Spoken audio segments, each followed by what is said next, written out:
to EPC Conversations. Thank you very much for joining us and tuning in. I'm delighted this week to be joined by my guest, Mr. Andy Bannister. He's representing Solas Centre for Public Christianity, who are a Christian think tank, I think would be a fair way to describe them. Andy will tell you a bit more about that, but they've been for several years engaged with public Christianity, with work of apologetics, defending the faith, producing resources the churches can use. I've benefited a lot from their work over the years. So, Andy, thank you very much for coming on. And if you wouldn't mind starting just by telling us a bit about yourself and how you came to work for Solas. Yeah, Dave, very happy to, and thank you for having me on the podcast. So I although I currently live in Dundee with my family, where I head up Solas. That's, you could tell by my accent, I am not a native Dundonian. So originally I hail from down south. I'm a Londoner originally, and then Oxford, and then Canada, and then Dundee. And so kind of what led me through that journey was some years ago when I first got into the whole arena of what we call apologetics, which is this whole sort of branch of Christian theology concerned with giving a reason why the Christian faith is true and why as Christians we believe what we do. That opened up a number of opportunities to kind of speak and write.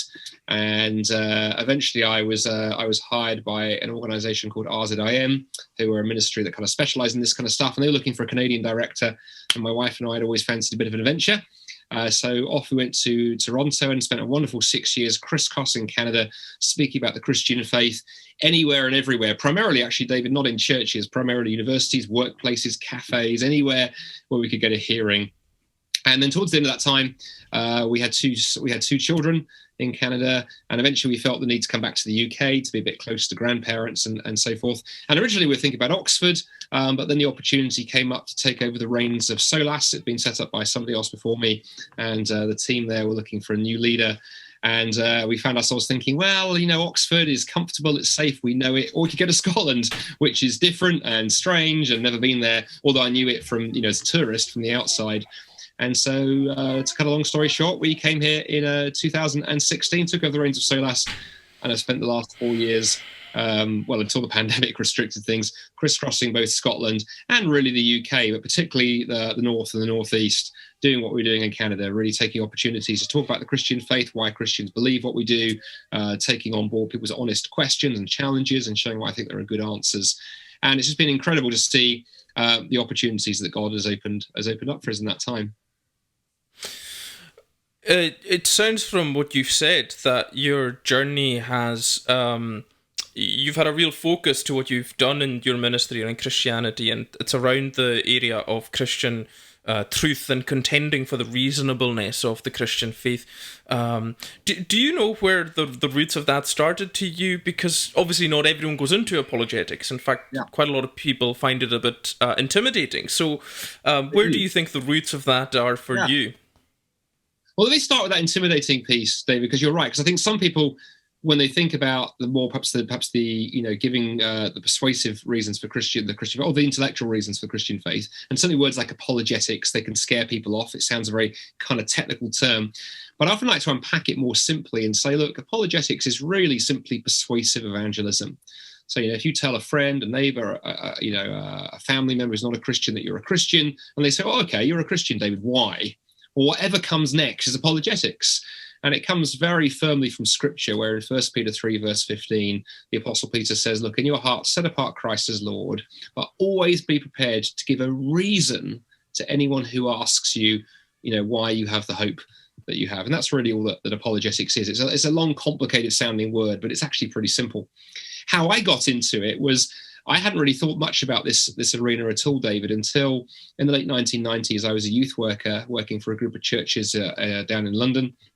And a guy came to our church one day and did a seminar on Islam, and particularly talked about engaging with and reaching Muslims. And as part of that seminar, he described how every Sunday afternoon he was going up to a place in London called Speaker's Corner, which is part of Hyde Park, where on a Sunday afternoon, anyone can stand on a ladder or a box and you can talk about anything and you'll get a crowd, religion, sport, politics, you name it. And he'd found out lots of Muslims were going to preach Islam, so he built a team who were going along and effectively preaching to the preachers. And it sounded really exciting. And as we talked after his seminar, he said, why don't you come to Speaker's Corner next week and see what we do? And so I turned up at Marble Arch Underground Station in London the following week to be met by my new friend. And he had 2 ladders with him, 2 step ladders. And I said, why have you got 2 ladders? He went, well, one is for me and one is for you. I said, I thought you said, come and see what we do. He went, well, the best view is from a ladder. I went, I've never preached on the street before. He went, oh, it's easy. It's really easy. I said, I've never talked to Muslims before. Oh, they're easy. Both those statements were totally wrong, because I got up on my ladder and the Muslims there were well trained in heckling Christians, and they threw questions and objections. I remember getting down from the ladder feeling very foolish and very stupid. And I remember going home on the train actually thinking maybe I ought to become a Muslim, because they seem to have everything and I have nothing. But the following day I went to the local Christian bookstore thinking maybe there's something I can read. Talked to the guy behind the counter, told him my story, and he said, well, what you need, Andy, is apologetics. And that was the first time I'd heard the word. And he explained what it was, sold me a couple of books, and I read those books, read a bit more, went back to Speaker's Corner 2 weeks later with answers to every question they'd asked, and they had new questions, and I looked stupid all over again. But we repeated this exercise. I would read during the week and study, and then I'd go back to Speaker's Corner and engage with the Muslims there. And really, God did some amazing stuff through that. He gave me a love of public evangelism, gave me a love of digging deep into the answers, because there are answers to be found, even to the toughest questions. And actually, he also gave me a love of engaging with Muslims that's lasted to this day. I love sharing my faith with Muslims, and I've done that for the last 20 to 25 years. So that was really my personal story, David. It all began by me wandering along to a seminar one Saturday morning at my church, not really knowing what I was letting myself in for, and God had a surprise plan in mind. Yeah, well, it's amazing, isn't it? The amount of Christians I talk to, and their whole life course in ministry was determined by a moment that they happened to be somewhere, and the Lord used it. So that's wonderful to hear, and it's a great story with the 2 ladders as well. It's just so visual. What I took out from that as well is that your direction and your purpose and your ministry was the flashpoint was being challenged about your faith and about what you believe. And I suppose you have seen that can be healthy, because then it can cause you to dig and find answers, and there's nothing to be scared of. Although we do have parts in Christianity that are not very comfortable with much challenge to what we believe. Some people are quite worried about having their beliefs challenged and wouldn't know what to do with it. What would you say is the value of challenge to faith? And also, what are the big, in your work today, what are the big things you're seeing in Scotland today that do challenge people's faith? Yeah, some great questions in there, David. I mean, in terms of challenge to faith, I mean, don't get me wrong, I would not be saying to everyone watching this podcast, hey, the best thing you can do as a Christian is just go out and have your faith subject to the greatest challenge possible, because it's a lot of fun. That not for everyone is that necessarily healthy, particularly if you're perhaps a young Christian or still on the road to becoming stronger in your faith. Just as if you started out in a sport, if you started playing football, the best thing you should do is not the next weekend go and play some player from Manchester United for a kick around at the local park, because you'll get humiliated. But you could work your way up to being better. So it is as Christians. In fact, 1 Peter 3 verse 15 that I quoted earlier, it's interesting that Peter says always be prepared. And the word prepared he uses there, actually the underlying Greek really has the sense of getting prepared and staying prepared and putting the effort in. It's a bit like you want to get fit. You mustn't just get fit, you've got to stay fit. And I think the Bible has this idea that actually as Christians, we do need to put the work in. And particularly if we want to share our faith with our friends, then I think this is where it's useful to be willing to let our faith be challenged a little bit, to do the work, to find out how to answer some of the questions. Because ultimately, I'm not interested in my faith challenged for the sake of challenge. I'm interested in when my next door neighbour says, well, hang on a minute, how can you be a Christian when there's coronavirus everywhere? I want to be able to answer that question in some way so I can help my next door neighbour on his journey to faith, not because I want to just become, intellectual. And I think there's something about if we really care about our unchurched friends and family and neighbours, we're going to want to strengthen our faith. That's the first thing.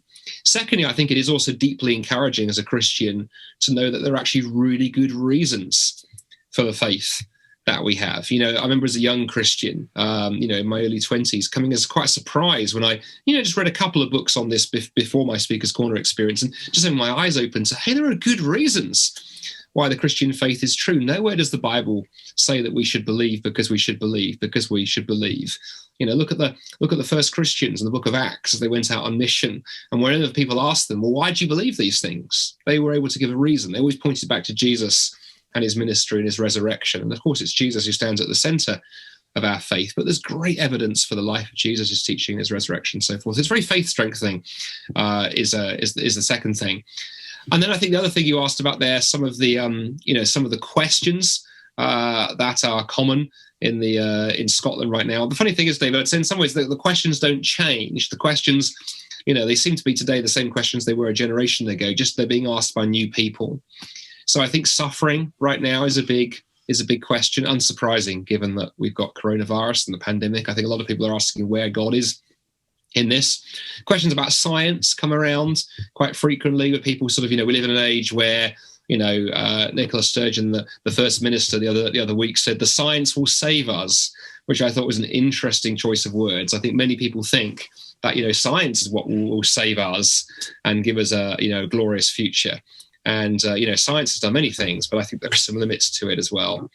Questions around sexuality and identity, I think, are very big now with all that's gone on with the LGBTQI plus kind of movements. And I think a lot of people outside the church are like, hang on, what do you Christians think about this? Are you guys a bunch of, sort of bigoted hillbillies, or, why do you think as you do? And then lastly, I'd say questions around Jesus and especially his uniqueness. We live in a world where there are 1,001 different faiths, right? Here in Scotland, if you don't want to be a Christian, you can choose to be a Buddhist, a Hindu, a Muslim, a Sikh, a Jain. You can be an atheist or a humanist. And I think Christians have got to be able to say, well, hang on, this is why we think that Jesus is not just one option on the table, but why we think is unique. And in fact, actually, I've just finished a book on this very subject coming out with IVP in March. And I think that's a huge question around the uniqueness of Jesus in our current culture. So I hope some of that helps answer those kind of two questions you put together. Yeah, definitely. And I would just follow up with, I wonder how much you come across. Certainly, I would say at the ordinary parish level, a lot of what we find is I'm spiritual but not religious. And also that something I find very common with folks who are unchurched is not really any hostility. In fact, I would say there's an enormous amount of goodwill still towards church and Christianity in my parish and lots of parishes. But it's there's an equating of all religions basically teach the same thing, and as long as they're not hurting anyone, that's basically what life is about, which I find ironic because it's almost a restating of the golden rule, which I find there's this unawareness of the massive Christian undercurrent in our culture. Yes. Yeah, I mean, there's a lot that can be said on both those things. I mean, you're absolutely right with the spiritual, not religious. I think sometimes as Christians we allow ourselves to be sort of deceived in thinking we live in this incredibly secular age where everyone is sort of cold, hard, logical atheists. But actually, I don't think that is the case. I think people are into all kinds of things, and in fact, the famous Christian writer G.K. Chesterton, a couple of generations ago, famously said, when people stop believing in God, they don't believe in nothing; they believe in anything. And so there's a lot of that kind of sort of I'm spiritual but not religious. What I found helpful in terms of engaging people there is sometimes as Christians we can jump too quickly into the negative, and we feel we need to want to rebuke and cut back and push back on people, or we say nothing. And I think there's a happy middle ground here actually, which comes from learning to ask good questions. And so when someone says to me, I'd consider I'm spiritual but not religious, I think there's two questions to me that would follow. I would want to say to them, that's really interesting. Tell me, what do you mean by spirituality? Get them to begin unpacking what they mean, because I want to know the content that's gone into that. And equally, when they say, but not religious, what do you mean by the word religion?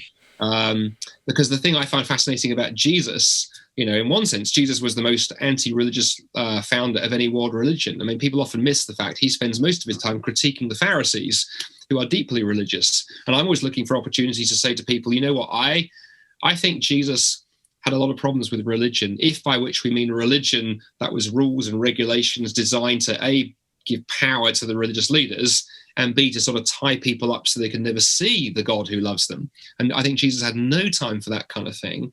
But neither did Jesus have time for people believing whatever they wanted and making up things as they went along, because this is a Jesus who said, I am the way, I am the truth, and I am the life. And Jesus, I think, came to bring life, not religion, if I was going to just edge that slightly. But he certainly also came to say he was the way, because there is a very definite way, but it looks Jesus-shaped rather than religion-shaped. And that's kind of where I want to begin heading people towards. But I find questions are a great way to get there. So if somebody said that, yeah, what do you mean by spirituality? What do you mean by religion?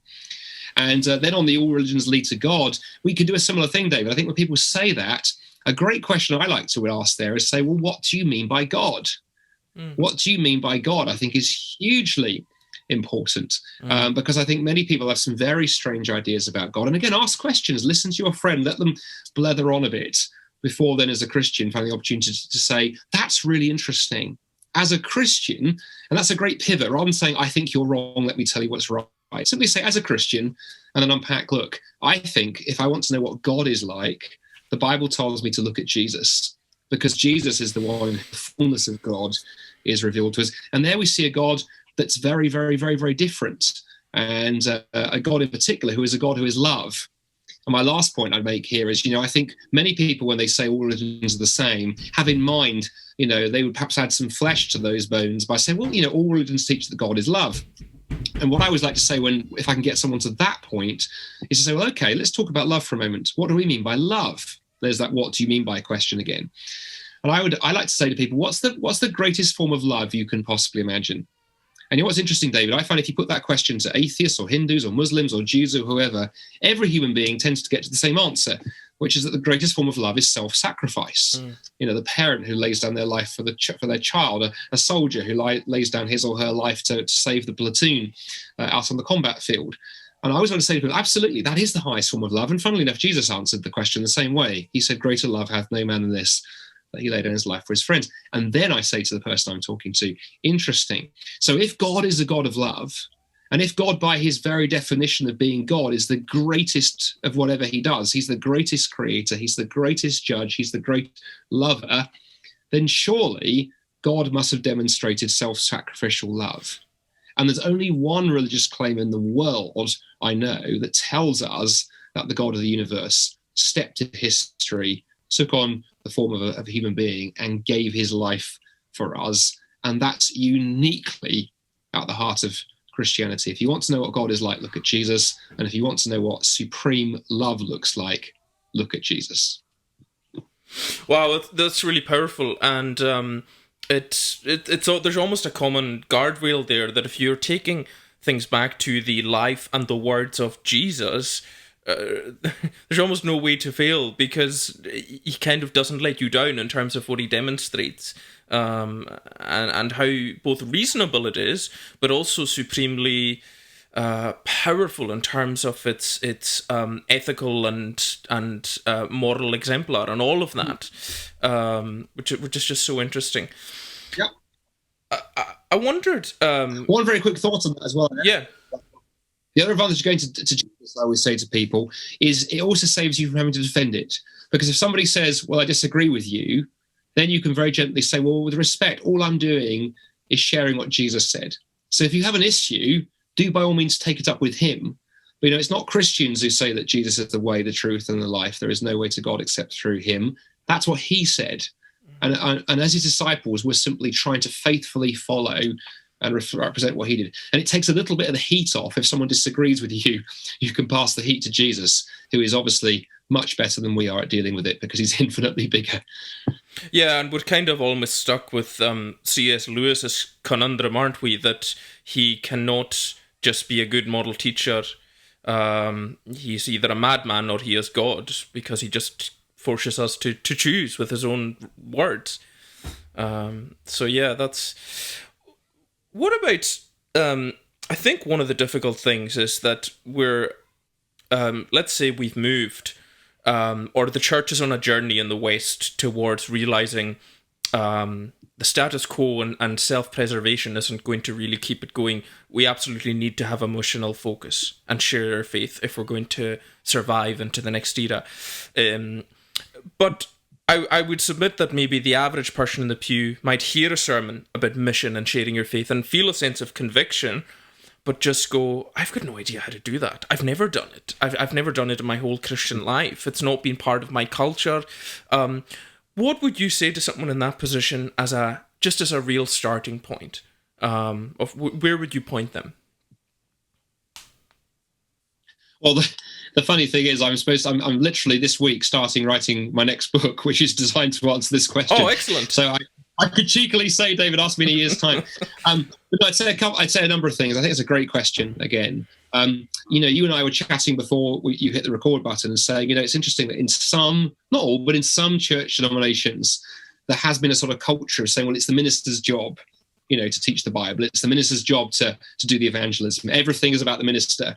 And in those kind of denominations, it can sometimes be quite hard, I think, for people in the pew to begin going, actually, ministry is for all of us. Yes, the minister, is a paid employee, has more time than the rest of us, but actually the minister's job really is to lead and equip and support and nurture and disciple, the men and women in the pew, because not least when it comes to evangelism, for folks like yourself, you have probably a limited number of non-Christians people in your congregation who are in the workplace have a massive number of non-Christians they know. And so we really need Christians in the workplace, Christians at university, at school, whatever, who are out in our communities to be realizing, gosh, you know what, there are people I contact who I may be the only Christian they know. So we've definitely got to get, evangelism more sort of down into the hands of the laity.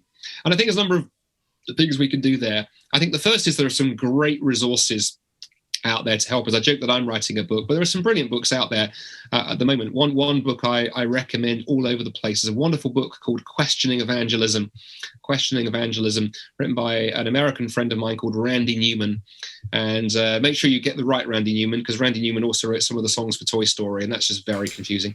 But the Randy Newman who wrote Questioning Evangelism is a very practical book about how you can just learn to ask questions in evangelism. And you'll notice when I walked you through some of those earlier, the spiritual but not religious and that stuff, I led by going, what's a good question to ask the person you're talking to? And learning to ask questions can take a lot of the pressure off, rather than feeling we need to know everything and have our gospel presentation all worked out and all of these things. We can simply learn to be people who can ask good questions, take an interest in people, and then be prayerfully looking for where we can connect those conversations in time to Jesus. Lots can happen. So I'd say to somebody, who's listening to this, start with something like Questioning Evangelism, really easy and accessible. And also, if you go to the Solas website, I did an interview on our podcast with Randy last year. So you get a flavor of what he's like. You want to try before you buy. It's first thing. Second thing, I'd recommend start praying. Pray really intentionally. Maybe make a list of 3, 4, 5 names of friends at work, university, neighbors, family members who are not Christians. Put that in the front of your Bible and start praying. Pray weekly, pray daily if you're really keen, for the same people day in and day out. There's something about persistence in prayer. And just pray that there might be opportunities for you to share your faith with them. Pray that they might come across other Christians. Pray that God might use whatever's going on in their lives to raise questions. But pray intentionally. There's something about really investing time and energy in praying for those that we care about. Second thing, and then third and final thing, David, I'd say, don't try and do evangelism on your own. It can be very lonely, thinking that, man, I've got to go out and reach my friends. I'm doing this on my own. I've got no support and so on. And look at the Gospels. When Jesus sends out the 12 and the 72, he sends them out in pairs, because Jesus knew that sending these folk out on their own was a recipe for just loneliness and discouragement. So what I'd say to you, if you're someone listening to this and you're thinking, I'd love to do a bit more evangelism, find someone else in your church or your circle of Christian friends who's also got the same interest. If you don't know someone, talk to the pastor. If you're one of David's congregation listening to this, talk to David. I'm sure he can hook you up with somebody. And then start praying together. Start, talking together about the people in your lives. That gives you, in a sense, you've got some support there. Tell your friend, I'm going to try and share my faith next week at work with my colleague. And then your friend can say, well, tell me how it goes. And WhatsApp me. Tell me how the conversation, I'll be praying for you. And if it goes well, you've got someone you can tell and rejoice together.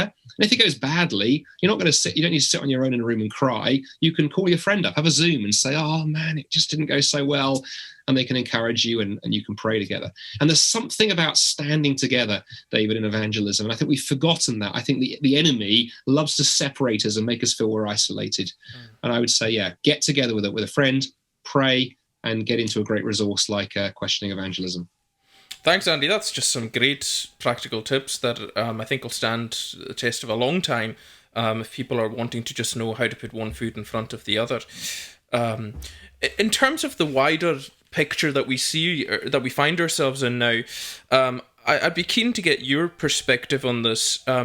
Some folks have been saying for a while we're living in a post-truth era, where we're not all in agreement in our culture on what the source, if you like, the canon of truth is, where it resides. It's after Christendom. And two things I see have really exacerbated that. One would be the sort of postmodern approach, although that might even be petering out now. But I think what I've certainly seen a heightened increase of is chatter and conversation around conspiracy theories. I would say in the last year has exploded among very ordinary people, and I'm actually dealing with some of it in the parish. Almost as though there is a real hunger for an explanation, a narrative, a truth. What would be your perspective on that from an apologist's point of view? Yeah, David, that's a great question, and I think you're absolutely right. I think we are living in a post-truth age. I mean, it's a few years now since I think the Oxford English Dictionary announced that as their new word of the year. But you're right. I think social media has played into this. That the loudest opinion seems to be the one that sort of gets magnified, whether or not it's true or not. You mentioned conspiracy theories. COVID's only made that worse, from skepticism about vaccines to Bill Gates being behind everything to 5G towers. The list goes on and on, and on. And then on top of that, you have still got that old postmodern idea that what's true for me is true for me, and what's true for you is true for you. So how we navigate that gets complicated. I guess I'd say a couple of things. I think it's interesting to see the things that people are skeptical about. On the one hand, you could argue people are still quite old-fashioned modernists. When it comes to sort of choosing whether they should sit down on the chair or sit down on a piece of blank air and assume that if they believe hard enough there'll be a chair, people always choose the chair. Even the most crazy kind of postmodernist conspiracy theorist, belief in my truth is my truth. The next time they get on an aeroplane, if the pilot comes over the tannoy and she announces, "Look, I don't believe in the rules of aeronautics and physics. I'm going to just make up what I think is true and set the settings on the 747 accordingly." You're going to be running for the emergency exits. You're not going to be saying, "Wow, how progressive."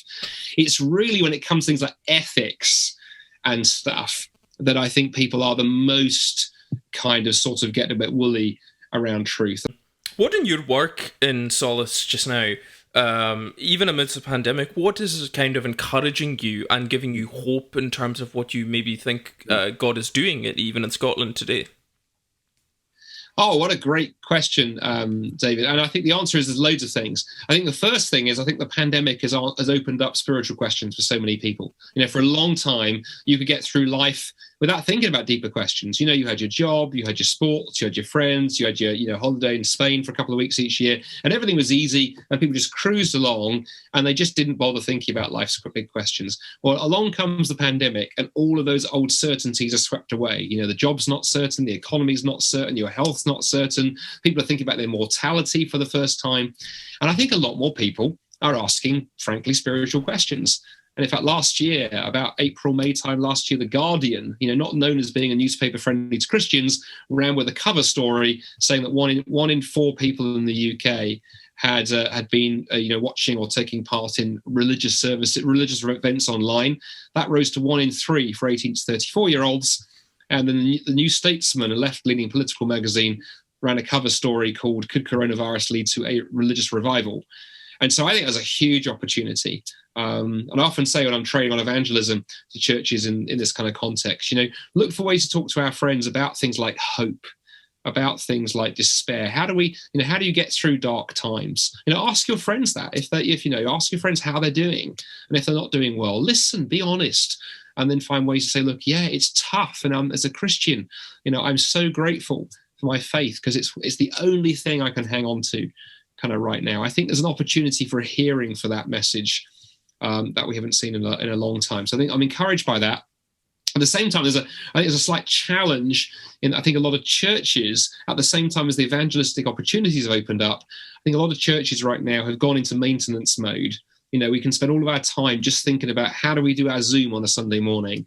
How do we make sure the worship band are okay and the camera's not angling up so it sees straight up the pastor's nose, and all of these things about doing church. And we miss the fact that actually part of the mandate of the church is to be reaching out to those around us. And I think one of the challenges is evangelism has fallen slightly down the radar for a priority list for some churches. And so one of the things we're doing at Solas is, we've had some great opportunities to help churches put it back up again, both through some of the things like the webinars and online resources, but also it's been really exciting to work with more and more churches, doing evangelism training. We do all of this stuff is all done online at the moment, but we've had lots of opportunities to come alongside churches and help them think about how can they reach out even while we're restricted. And there are huge opportunities. Even while we can't do some of the things we used to do, there are still lots of ways that I think as churches we can reach out to our communities, be a blessing to our neighbours and our communities, and share the love and the hope and the truth of the gospel. That's great, Andy. And listen, I'm really grateful for your time today. I've really enjoyed our conversation. Very thought-provoking, and I'm sure that'll be the case for our folks watching too. Could you just round off by telling us what's the name of your forthcoming book on Jesus, and then if you have a title for the one on basics of evangelism as well? Yeah, thank you for that question, David. So yes, the new book, or the forthcoming book, comes out with IVP on March the 18th. It's called Do Muslims and Christians Worship the Same God? And if folks are interested, if you either look me up on Facebook, put my name into Facebook search, you'll find me, or go to the Solas website. That's Solas, S-O-L-A-S, Solas-CPC, that's centrepubliccchristianity.org. And if you sign up for our mailing list, we'll let you know when it comes out, and it'll be available through all good booksellers. And the other book that I'm in, I don't know when it's going to come out because I haven't written it yet, but I start theoretically, God willing, writing it on in 4 days' time, is going to be called How to Talk About Jesus Without Looking Like an Idiot. And hopefully, God willing, that's going to be published with Zondervan. It's an American publisher, but also over here as well. So excited for that one. But yeah, again, Solas website, if people go there, everything we do is all announced there, and people can dig in and engage. Great. I'll be sure to put the website link in our description box. But Andy, thank you once again for the conversation. Thank you to you and the viewers for putting up with some of the signal interference I've got from working at home with COVID with small children. But I think we've been able to have a great conversation nonetheless. So yeah, thanks again. It was great to chat with you. Oh, you're welcome, David. It's been a pleasure, and your kids kept it interesting, so you can thank them too. Okay, I will do. Take care. And you.